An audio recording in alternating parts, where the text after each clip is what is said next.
Hi friends எல்லாருக்கும் வணக்கம். எல்லோரும் எப்படி இருக்கீங்க? இன்றைக்கி வந்து நம்ம ரொட்டீனாக கோலத்தோடயே வந்து டே ஸ்டார்ட் ஆகிடுச்சு.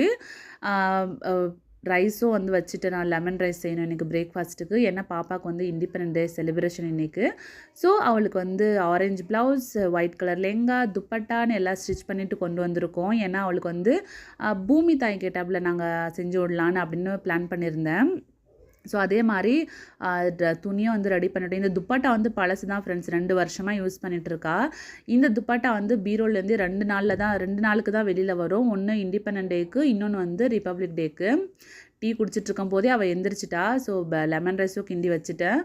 அதுக்கப்புறம் வந்து அவளுக்கு குளிப்பாட்டி விட்டுட்டு துணியும் போட்டுட்டு லைட்டாக மேக்கப்னால் எதுவுமே இல்லை ஃப்ரெண்ட்ஸ், ஜஸ்ட் ஐலைனர் மட்டும்தான் பவுடர் அடிச்சு விட்டுருந்தேன். அவ்வளோதான். பொட்டு வச்சாச்சு. பொட்டு கொஞ்சம் அப்படி இப்படி தான் போயிருக்கு. பட் திருப்பி அழைச்சிட்டு போனோன்னா அது ஒரு கோணையாக போயிடும்னு சொல்லிட்டு அப்படியே இருக்கட்டும்னு அப்படியே விட்டாச்சு. எப்படி போட்டோன்னா அப்படியே இருக்கட்டும்னு சொல்லிட்டு. தலை பின்னுறது தான் ஃப்ரெண்ட்ஸ் எனக்கு பயங்கரமாக டைம் ஆகிடுச்சு. ஏன்னா அவ்வளோவா எனக்கு ஜடெல்லாம் போட்டு விட தெரியாது. ஸோ சிம்பிளாக போட்டு விட்டேன். பூவும் வாங்கி அப்படியே கொஞ்சம் அவளுக்கு வந்து கொஞ்சம் நீட்டாக வளரல முடி. கொஞ்சம் சின்னதாக இருக்குது. அதனால் ஜடெல்லாம் போட்டு விட முடியாது. அதனால் நான் வந்து லப்பர் பேண்ட் மட்டும் சின்னதாக போனி மட்டும் போட்டு பூ வச்சு விட்டுட்டேன். பூ வச்சுட்ருக்கும் போதே பாருங்கள் மகாராணிக்கு என்ன அலப்பறன்னு. அப்படியே வந்து நீயே சாப்பிட்டுக்கோமான்னு சொல்லிட்டு சாப்பாடும் கொடுத்தாச்சு. ஒரு டைம் மேலே அவள் சாப்பிட மாட்டேன்னு சொல்லிட்டு இருந்தா. அப்புறம் வந்து அவங்க அப்பா தான் வந்து ஊட்டி விட்டுருந்தாங்க. சரின்ட்டு பூ வைக்கிறது எனக்கு ரொம்ப டைம் ஆகிடுச்சு. ஒரு பின் குத்துற வேண்டிய இடத்துல 4-5 பின் குத்துனதுக்கப்புறம் தான் அவள் முடியல வந்து நின்றுச்சு பூ.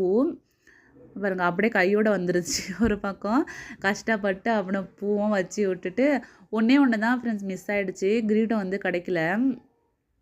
இப்போ இனிமேல் தான் போகணும் கடைக்கு போய் கிரீடம் வாங்க வச்சு விட்டு தான் அதுக்கப்புறம் தான் ஸ்கூல் அனுப்பணும்.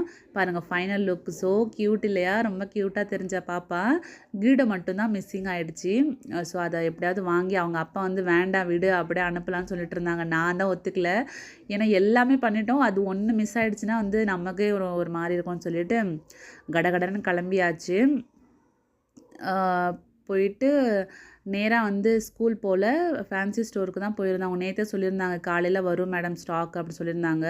ஸோ கஸ்டமராக நம்ம தான் போய் அந்த கிரீடத்தை வாங்கிட்டோம். கிரீடனா அது வந்து அம்மனுக்கு போடுற மாதிரி இல்லை ஃப்ரெண்ட்ஸ், அது வந்து கிருஷ்ண ஜென்மாஷ்டமிக்கு கிருஷ்ணருக்காக வந்தது. ஸோ நம்ம என்ன பண்ணிட்டோம், இதுக்காக யூஸ் பண்ணியாச்சு. ஸோ சம்திங் இஸ் பெட்டர் தென் நத்திங்ன்ற மாதிரி எதுவுமே இல்லாததுக்கு இது தேவலாம் அப்படின்ற மாதிரி இதே வந்து ஸ்கூலுக்கு கொடுத்து அனுப்பிச்சிட்டேன் பாப்பாவை.